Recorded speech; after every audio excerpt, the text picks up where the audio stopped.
feel like when you make it from scratch, it's more of a hobby and less of an addiction. Because I have been cooking with that instead of drinking it. Made of what? Bay leaf. Aha. Yeah. So why add a bay leaf into your stew when you can just add loberacha? Sponsored by Tyler's Bay Leaf Rakia, I guess.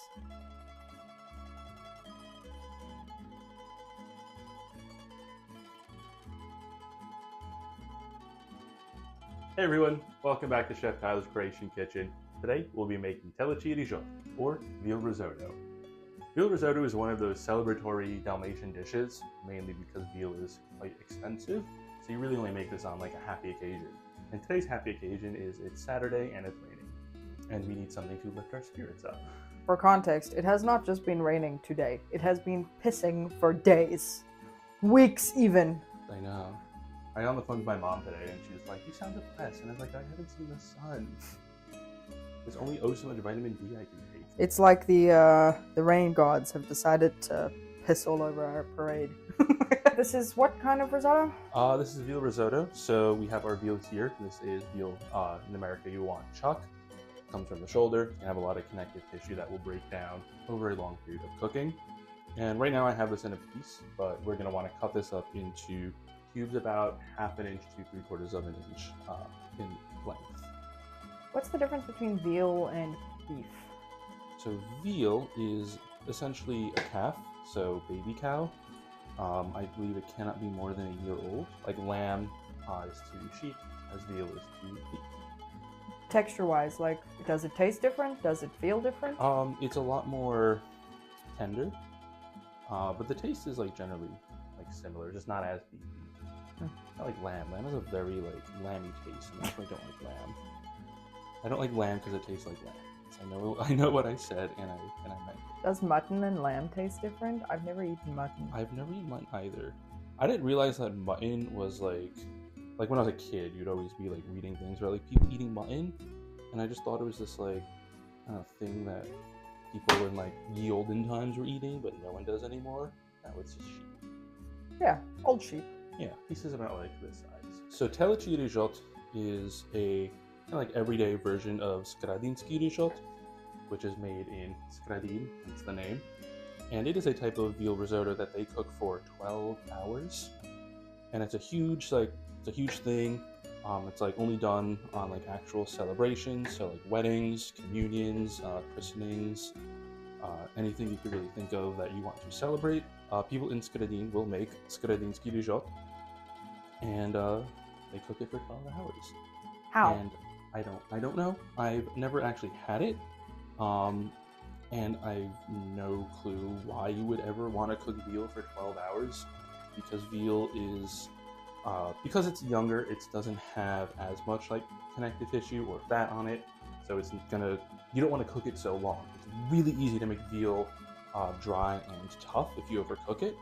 So I'm hearing this like 12-hour thing and thinking like, how are they getting away with cooking this for 12 hours? And your rice is gonna be so gooey. Yeah. Like That's I've never bizarre. had it, like I said, but I could totally see this as being a thing that like someone made and then like no one wanted to say anything about it. And then there's like Croatian kids who are like, "This is gross," and his mom's like, "They cooked this for 12 hours, you have to like it." And then they're all forced to like it. Yeah. Because, that is very Croatian. I always see like things online where it's like, "Hey, make sure you get all the meat off the bone, make sure you don't slice the meat if you're scoring something." And while that is generally good advice, it's not like if you don't do that, something bad's gonna happen. Just waste food. Yeah. Could I have gotten more off of this? Probably, but like marginally more. And considering I'm not a restaurant, I'm not really worried about my margins. I'm going to throw this out because I don't need to keep playing with this meat. But this is nice and like kind of marbled, so you should get some fat coming out of this as it cooks, which is important. This is going to cook for about an hour before we put the rice in. Oh, risotto.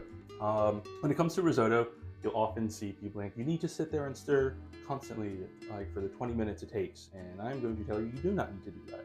You can watch our other risotto episodes, and I have never once done this, and it always turns out great. You do have to stir the risotto because part of the stirring will agitate the starch that helps thicken the risotto and make it nice and creamy.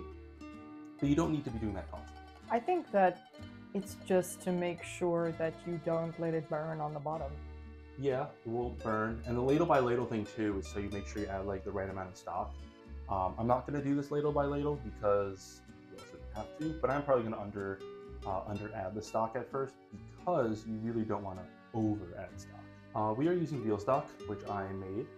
If you don't have veal stock, you can use beef stock, or chicken stock is also fine, or you could just use water.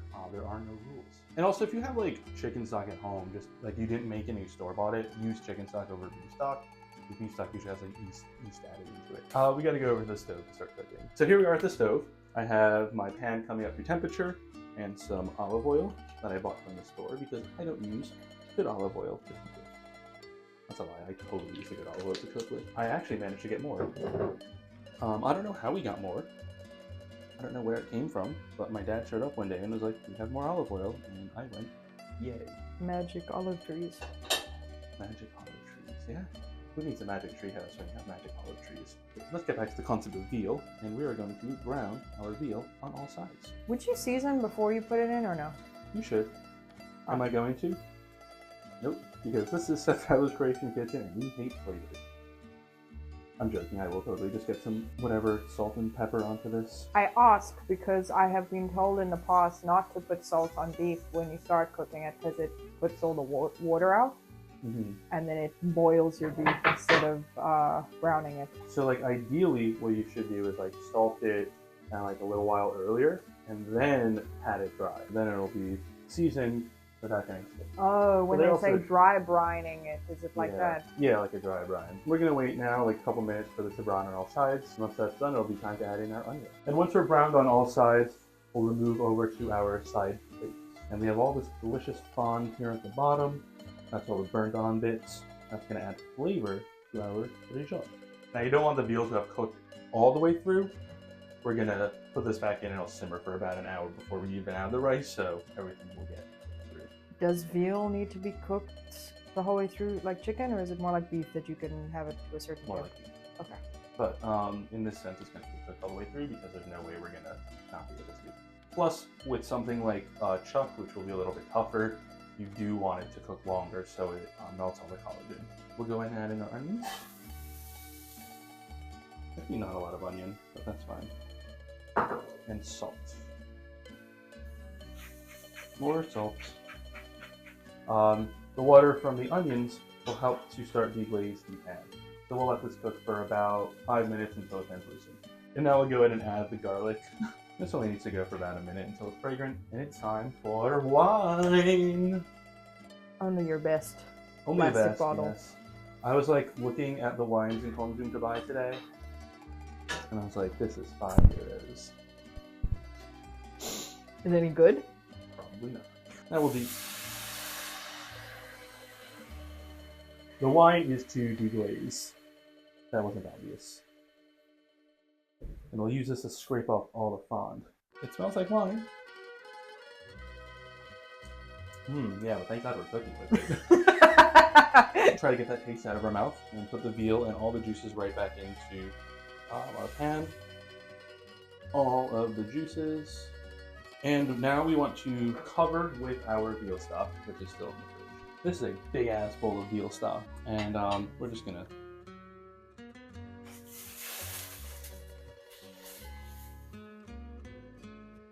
cover, or just cover. And then we will let this come up to a boil, reduce down to a simmer, and let this go for 1 hour. So we will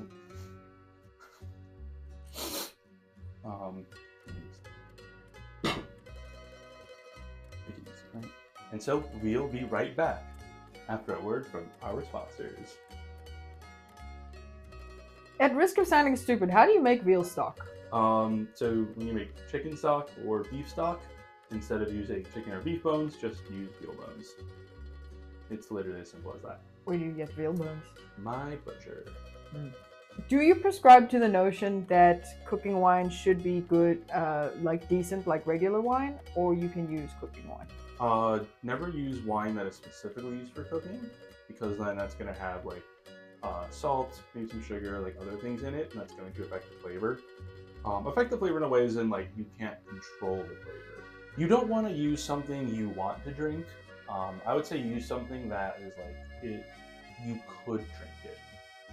Something you're like, all right, I could if I had to, but like I'd really rather something else. I once made the mistake of pouring a $50 bottle of Chateauneuf de Pape into my beef bourguignon, and my dad was less than thrilled about it. And you know how it ended up tasting? The same as when I used the $10 bottle. And then I had to go out and buy the replacement bottle. 200 grams of rice. Just put all, just like that. Why not? Right. And then I will stir that in. And if you need to add more stock, definitely add more stock, but I don't think I need to right now. We still should have stock on hand in case we need to get there. Let's turn this up. Right now I'm just trying to move these pieces around so the rice can be fully covered. Because at the end you don't want like 1 grain of rice that's sitting on top of the veal. It doesn't get cooked. To confirm, this is arborio rice? This is arborio rice, yes. That is the rice you want to use for Risotto. It's very starchy, which means it'll make a nice like cream, or like make it nice and creamy and thick. And it's a short grain, I think. I don't know. Lots of Asian people are talking about like short grain, long grain, and Does the grain look short? it does look short, so it's probably short. I remember once I got like jasmine rice from like an Indian store, and that was ooh, that's Jasmine rice is delicious. Love that. rice. Yeah, that's rice. What do you mean Sticky rice is rice. rice? It's They all taste different. I literally don't eat arborio. And he calls himself a chef. And once the rice has soaked up all of the stock, it is time to take off the heat, and we'll add in cheese. Probably don't need this much, but like I freaking love cheese, so we'll mix it in together. Again, off heat so that we don't have this clump and it actually melts right into the Rižot.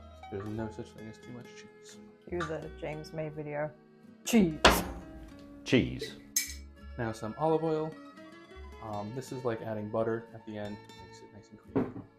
And this is the good olive oil that my dad found somewhere in our village. And once everything is combined, it's time to serve. Add a little more cheese. And here we have our Teleći Rižot. Dylan, do it please.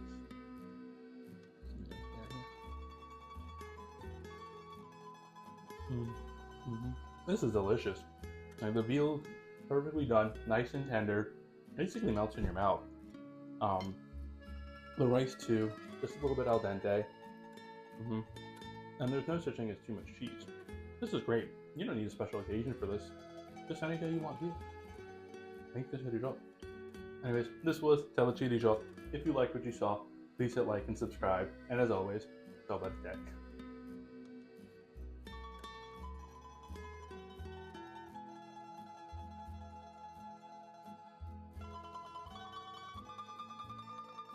Alrighty, ladies and gentlemen, we'll be right back after messages from our sponsors.